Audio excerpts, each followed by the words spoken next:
cómo la captura de un solo hombre pudo desmantelar, en apenas unos días, a un ejército entero, disciplinado y bien equipado. El general Michael Cross no era un comandante común. Se había convertido en el cerebro absoluto y la fuerza vital de la resistencia enemiga. Bajo su mando, la línea central nunca cedió, ni siquiera en los momentos más críticos, gracias a su intuición casi profética y su audaz creatividad táctica. Cada orden suya llevaba el sello de alguien que entendía la guerra como un juego de ingenio y precisión. Las tropas confiaban en él no solo por sus victorias, sino por el modo en que transformaba la desesperación en estrategia. Sus planes parecían anticipar cada movimiento enemigo, como si jugara varias partidas simultáneas en el mismo tablero. Para sus adversarios, Cross se convirtió en mucho más que un objetivo militar. Era la llave maestra, la pieza cuya ausencia podía hacer que todo el edificio de la defensa se viniera abajo. Derribarlo no era solo una victoria, era la posibilidad de terminar con una guerra que parecía interminable. Pero ¿cómo una sola persona podía ejercer semejante influencia sobre el destino de miles? Cross nunca delegaba las decisiones cruciales. Concentraba en sí mismo la inteligencia, la logística y la última palabra en cada maniobra. Su genio era la mayor fortaleza de su ejército, pero también su talón de Aquiles. Quienes lo enfrentaban comprendieron una verdad incómoda. Mientras Cross siguiera en pie, cualquier avance sería efímero y costaría demasiado. Solo un golpe preciso contra él podía inclinar la balanza de manera definitiva. No atraparlo era condenarse a una lucha interminable y perder la lección fundamental. A veces, el desenlace de una causa depende de una sola mente. Retrocedamos en el tiempo para descubrir cómo Michael Cross se transformó en el arquitecto imprescindible de la resistencia, y por qué su caída representaba la clave para desarticular toda la estructura enemiga. Para comprenderlo, primero hay que conocer el ascenso meteórico de Cross y cómo tejió una red de control absoluto sobre su ejército. Sus primeros pasos en el conflicto revelan tanto su ambición como su visión estratégica. No era un general cualquiera. Cross rompía todas las reglas conocidas. Su nombre era leyenda en el frente central, asociado siempre con audacia, riesgo y genialidad táctica. Mientras otros se aferraban a los manuales, él improvisaba con una creatividad temeraria, obligando a todos a adaptarse o quedarse atrás. Cross era maestro de las tácticas asimétricas. Rechazaba doctrinas convencionales y apostaba por maniobras inesperadas, sorprendiendo incluso a sus propios oficiales. Tras una serie de derrotas en primavera, desmanteló la antigua estructura defensiva y la reemplazó por un sistema móvil, flexible e imposible de predecir. Su nueva defensa se articulaba sobre reservas ocultas, que aparecían donde menos se esperaba, y ataques quirúrgicos en los puntos más débiles del enemigo. Nadie sabía dónde caería el próximo golpe de Cross, ni cómo respondería ante la presión. El sello personal de Cross se notaba en cada detalle. Desde el despliegue atípico de blindados hasta cadenas de suministro improvisadas por rutas que nadie imaginaba. Cada decisión crucial pasaba únicamente por él. Nada quedaba al azar ni se delegaba sin motivo.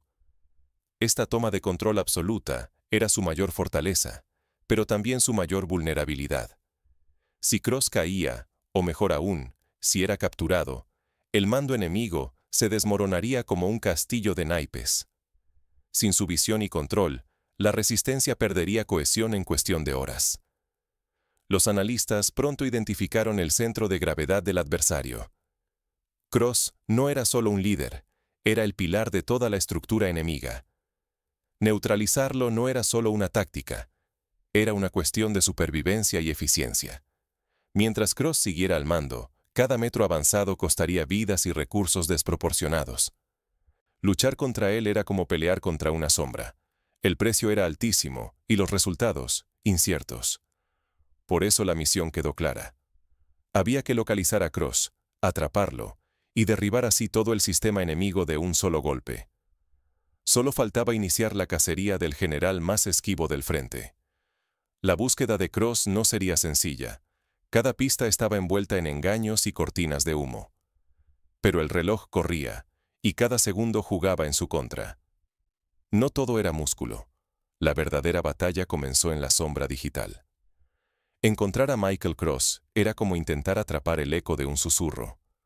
Cualquier paso en falso, y se desvanecería, sin opción a un segundo intento. Por eso, antes de cualquier movimiento físico, el equipo apostó todo a la inteligencia electrónica, donde cada dato podía ser la llave o la ruina. Atacar directamente sus sistemas era suicida. Sus redes estaban blindadas con lo último en tecnología estadounidense. Frente a ese muro, los analistas buscaron caminos laterales. Rastrearon metadatos, patrones de tráfico y huellas en canales marginales. Día y noche, el equipo de ciberoperaciones diseccionaba la maraña digital, atentos a cualquier vibración inusual, a cualquier error mínimo que pudiera delatar su presencia. La primera pista llegó de donde nadie miraba. Un mensaje trivial. El capitán David Riggs, fiel ayudante de Cross, escribió a su prometida en Chicago sobre una nueva remesa de whisky irlandés, recibida en el nuevo refugio, gracias a un mensajero desde Leópolis. Ese detalle, cruzado con la firma digital única del puesto de mando móvil de Cross, unió puntos hasta entonces invisibles. El vínculo entre la ruta del whisky y el patrón digital redujo la búsqueda a una zona concreta. Con esos datos, la inteligencia técnica volcó sus recursos en imágenes satelitales. Menos de 50 horas después, detectaron un furgón de mensajería entrando a un antiguo sanatorio llamado Karpatysky Sori, al oeste de Stryj.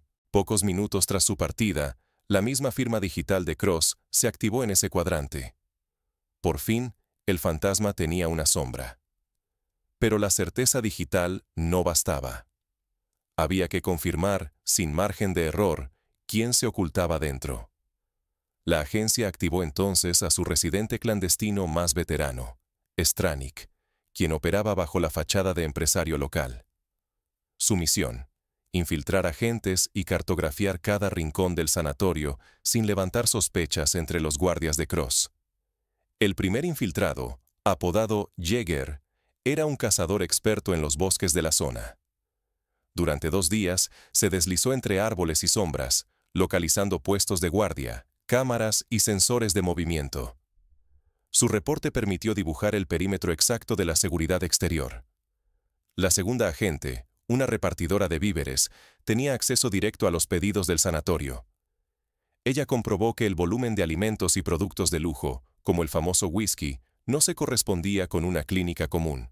Era el rastro innegable de una presencia VIP. Alguien importante estaba ahí. El margen de error era nulo. Un paso en falso, una mirada cruzada, y Cross se esfumaría, llevándose consigo el centro de mando enemigo. Para cerrar el círculo, Stranik apostó por una vieja táctica. Provocaron un pequeño incendio controlado cerca del perímetro. Mientras los guardias reaccionaban, uno de los agentes tuvo visión directa de la llegada de un hombre escoltado. La silueta era inconfundible. Michael Cross, protegido, alerta, pero ya marcado como objetivo. La localización de Cross fue una danza precisa entre tecnología y astucia humana. Cada pieza encajó justo a tiempo. Sin embargo, lo más peligroso apenas comenzaba. La operación para capturarlo, en el mismísimo corazón de su fortaleza. La cacería había cambiado de terreno. Ahora, cada movimiento debía ser aún más calculado. La ventana para actuar era única y no habría segundas oportunidades. El plan era tan simple como brutal: perfección o muerte. Sin margen de error, el destino de toda la campaña dependía de la captura del general Michael Cross, cerebro de la defensa enemiga en el frente central. Un ataque con misiles fue descartado desde el primer minuto. Cross no solo era un objetivo militar, sino un banco viviente de secretos estratégicos. Tomarlo con vida podía desorganizar y paralizar la estructura de mando enemiga.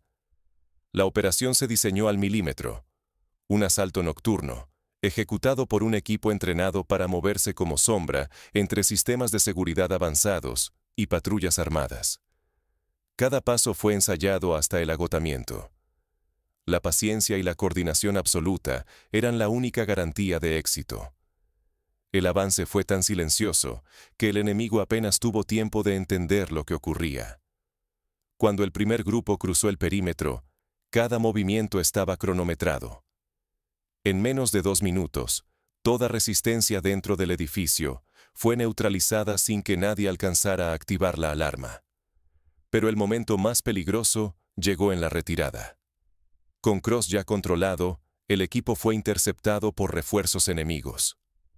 Hubo que improvisar bajo fuego, abriéndose paso entre obstáculos y asegurando el punto de extracción para una evacuación aérea bajo presión máxima. El saldo: solo 2 heridos leves y la captura exitosa del general. Una proeza que redefiniría los manuales tácticos por generaciones. Sin embargo, la sombra del fracaso nunca desapareció. Si algo salía mal, el equipo no solo enfrentaba la muerte, sino que la oportunidad de cambiar el rumbo de la guerra se evaporaba para siempre. Fue una victoria de inteligencia, arrojo y sincronía. Ahora, con Cross como prisionero, surge una pregunta aún más inquietante. ¿Colaborará o resistirá hasta el final? La respuesta de Cross podría determinar no solo el futuro inmediato, sino también el equilibrio de fuerzas a largo plazo. Todo depende de lo que suceda en la sala de interrogatorios. El arma definitiva no fue la fuerza bruta, sino la mente. Cuando el general Michael Cross cayó en manos enemigas, no hubo torturas espectaculares ni amenazas directas. Lo aislaron, lo privaron de toda noticia y lo sumergieron en un entorno tan artificial que comenzó a dudar de sus propios recuerdos. Pronto le hicieron creer que su comando lo había dado por perdido, borrando cualquier posibilidad de rescate o comunicación. El silencio y la incertidumbre fueron sus verdugos más eficaces. La presión psicológica desgastó sus convicciones mucho más que cualquier dolor físico, minando su voluntad sin dejar marcas visibles. Mientras tanto, los rivales accedieron a su ordenador personal. Allí encontraron los planes completos de una ofensiva inminente, capaz de alterar el equilibrio estratégico en el frente central. Cada archivo descifrado era una pieza clave para anticipar movimientos, identificar flancos débiles y, sobre todo, salvar vidas propias. La información, de pronto, se volvió el botín más codiciado, superando cualquier victoria convencional en el campo de batalla. A Cross le plantearon una elección brutal: colaborar y así reducir bajas, en su mayoría, jóvenes inexpertos bajo su mando, o callar y condenarlos a una derrota segura. La presión aumentó. La vida de miles y el destino de toda la campaña reposaban en la decisión de un solo hombre, atrapado entre la lealtad y una responsabilidad moral ineludible. Finalmente, la humanidad de Cross fue más fuerte que su obstinación. Entregó la información crítica, cambiando así no solo el curso de la batalla, sino el destino de la guerra. En menos de una semana, los efectos de su colaboración sacudieron el frente. Las líneas enemigas cedieron, los ataques previstos fueron desactivados antes de ejecutarse, y el mando rival cayó en la confusión. El equilibrio que Cross había protegido durante meses se quebró en cuestión de días, demostrando que la mente de una sola persona puede pesar más que 1000 armas desplegadas sobre el terreno. Pero la caída de Cross no fue el final. Lo que siguió reveló hasta dónde puede llegar la guerra secreta por el control de la información. Cada decisión tomada en la sombra tenía repercusiones mucho más allá del campo de batalla. Una operación, un solo hombre, una guerra redefinida. ¿Qué lecciones puedes extraer de esta historia? El destino de un conflicto titánico pendió del éxito de una misión: identificar y neutralizar a una figura crucial. El general Michael Cross era mucho más que un comandante. Era el núcleo de la resistencia enemiga, el cerebro que convertía la derrota en esperanza. Su captura no fue fruto del azar ni del poderío abrumador, sino de una inteligencia paciente y una acción quirúrgica, ejecutada con precisión milimétrica. Esta operación revela que, en cualquier escenario, sea militar o civil, la información es el arma más poderosa. El triunfo no siempre corresponde al más fuerte, sino a quien descifra las señales, anticipa los movimientos y localiza ese único punto donde un solo golpe lo cambia todo. Ignorar el valor de los líderes clave o menospreciar la inteligencia puede sellar la derrota antes incluso de librar la batalla. Detrás de cada logro trascendental suele esconderse una red silenciosa de análisis, observación y coordinación. El éxito rara vez llega solo por coraje o improvisación. Exige rigor en la preparación y la habilidad de conectar piezas que, a simple vista, parecen insignificantes. Para el general Cross, la línea entre el caos y la victoria fue la capacidad de reconocer patrones ocultos, explotar errores humanos y actuar en el instante decisivo. Pero este principio trasciende el campo militar. También se aplica en el mundo empresarial, proyectos personales o la vida cotidiana. El éxito depende muchas veces de detectar quién, qué o cuándo es el factor decisivo, y de atreverse a tomar riesgos calculados cuando la oportunidad se presenta, incluso si el margen de error es mínimo. No olvides que la diferencia entre el estancamiento y el avance suele estar en la calidad de tus fuentes, tu análisis y la valentía para actuar justo cuando nadie más lo haría. Despreciar la inteligencia y la acción focalizada no solo conduce al fracaso, puede costarte recursos, reputación y años imposibles de recuperar.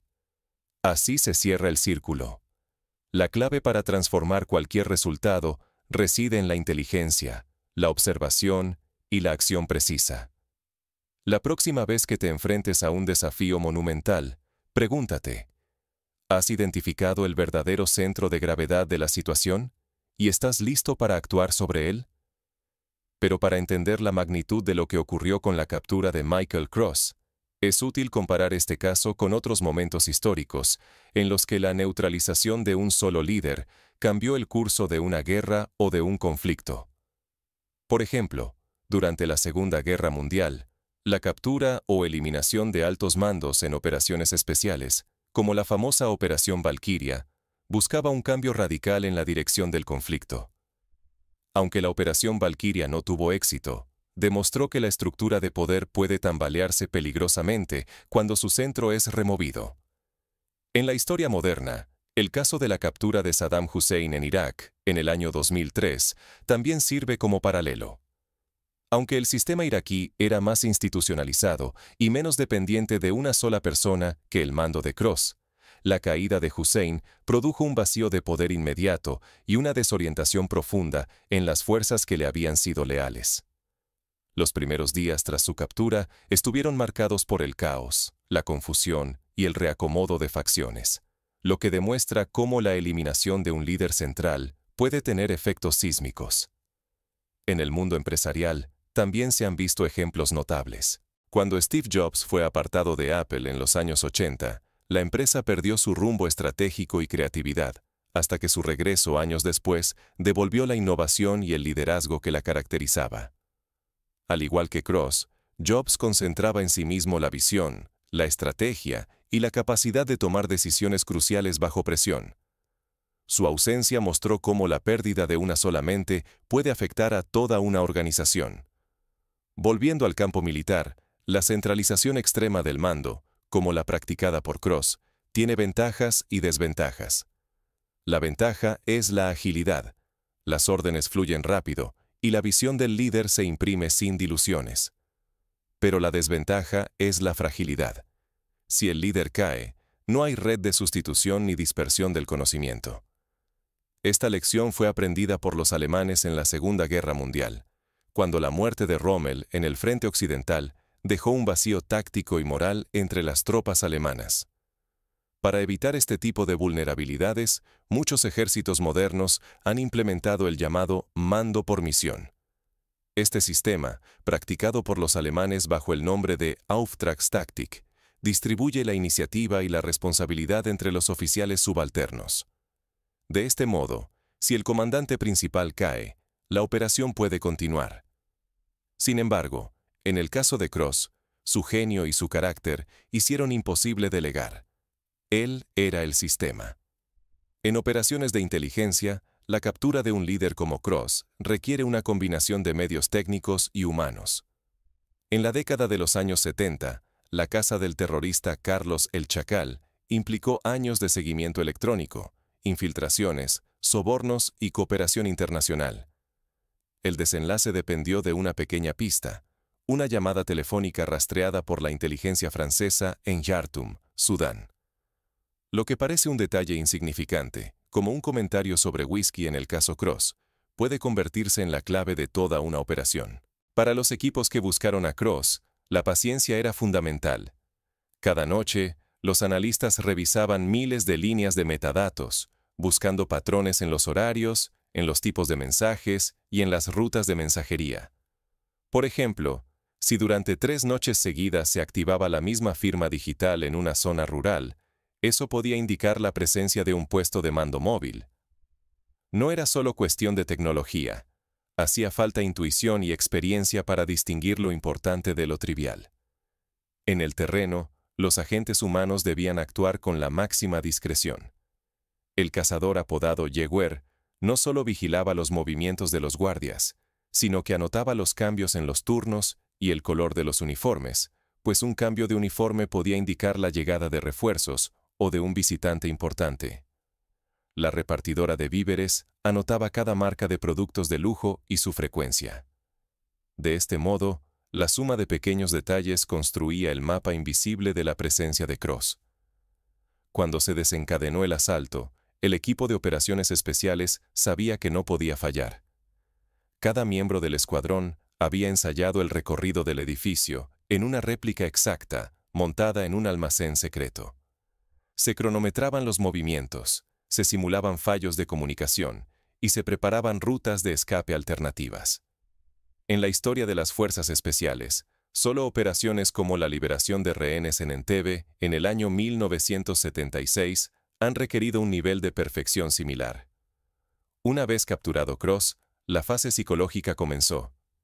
El aislamiento al que fue sometido recuerda a la táctica utilizada por la inteligencia británica durante la Segunda Guerra Mundial, en la llamada Casa de los Interrogatorios de Londres, donde los prisioneros de alto valor eran desorientados con cambios constantes de horario, ausencia de noticias y falsas informaciones sobre el destino de sus tropas. En casos como el de Rudolf Hess, la confusión mental fue tan profunda que el prisionero llegó a dudar de su propia identidad. La presión psicológica sobre Cross fue sutil, pero devastadora. Los interrogadores nunca apelaron a la violencia física, sino a la erosión lenta de la esperanza. Le mostraban imágenes manipuladas, le hacían oír noticias falsas sobre la caída de sus posiciones y la traición de sus oficiales más cercanos. Este método, conocido como interrogatorio blanco, busca agotar la resistencia del objetivo sin dejar huellas físicas. El acceso a los archivos de Cross fue un golpe maestro. En la historia militar reciente, la confiscación de documentos secretos ha cambiado el curso de guerras enteras. Durante la campaña del norte de África, los británicos lograron capturar los planes de Rommel tras la Operación Torch, lo que les permitió anticipar movimientos y salvar miles de vidas aliadas. En el caso de Cross, los archivos revelaron no solo posiciones y horarios, sino también las debilidades logísticas, las rutas de reabastecimiento y las identidades de los enlaces de inteligencia. La decisión de Cross de colaborar no fue sencilla. Muchos líderes en la historia han elegido el silencio, incluso a costa de sus vidas. Sin embargo, la presión moral de saber que, al hablar, podía evitar la muerte de cientos de jóvenes bajo su mando, fue determinante. En los juicios de Nuremberg, varios generales alemanes alegaron que colaboraron para evitar más sufrimiento entre sus tropas. La humanidad puede imponerse incluso en los peores escenarios. Las consecuencias de la colaboración de Cross se sintieron de inmediato. Los comandantes enemigos, privados de información y liderazgo, cometieron errores fatales. Lanzaron ataques prematuros, cayeron en emboscadas y perdieron el contacto entre unidades. En solo 5 días, lo que había sido una defensa infranqueable se convirtió en una retirada desordenada. Las lecciones aprendidas aquí son aplicables en cualquier ámbito. Cuando una organización depende excesivamente de una sola persona, su caída puede desatar una reacción en cadena. ¿Qué puedes aplicar de la historia de Cross en tu vida o en tu trabajo? Imagina que diriges un equipo de ventas y que toda la información, los contactos y las estrategias están en manos de un solo gerente. Si ese gerente renuncia o es tentado por la competencia, toda la estructura puede tambalearse. La clave está en diversificar el conocimiento, entrenar sustitutos y distribuir responsabilidades. Si eres emprendedor, identifica las áreas donde dependes de un solo proveedor, cliente o empleado. Pregúntate qué pasaría si mañana esa pieza clave desaparece. La resiliencia se construye anticipando estos escenarios y desarrollando planes de contingencia. Así como los analistas buscaron el centro de gravedad en el mando de Cross, tú debes identificar los puntos críticos de tu proyecto y protegerlos. En la vida personal, esta historia enseña la importancia de la inteligencia emocional y la observación. A menudo, un pequeño cambio, un comentario, una señal, un dato aparentemente trivial, puede revelar todo un patrón oculto. Mantén el hábito de analizar y conectar información, incluso cuando parezca irrelevante. Los grandes logros surgen de la suma de pequeñas percepciones. En resumen, la captura de Michael Cross fue mucho más que una operación militar exitosa. Fue una lección sobre el poder de la inteligencia, la importancia de la preparación y la fragilidad de los sistemas centralizados. La historia demuestra que a veces el destino de miles puede depender del silencio, la observación y la decisión de una sola persona. La próxima vez que enfrentes un reto formidable, recuerda el caso de Cross. Pregúntate, ¿cuál es el verdadero centro de gravedad del problema y qué pasos concretos puedes dar para influir en él? No subestimes el poder de la información, la inteligencia colectiva y la acción decidida. A menudo, el triunfo pertenece a quien sabe observar, analizar y actuar en el momento justo. Así, el ciclo se cierra. La mente, preparada, atenta y estratégica, sigue siendo el arma más poderosa en cualquier campo de batalla. Elige bien dónde y cómo la empleas. Tal vez, la próxima gran victoria dependa de tu capacidad para pensar como Cross, anticipar como sus cazadores y actuar justo cuando el destino pende de un hilo.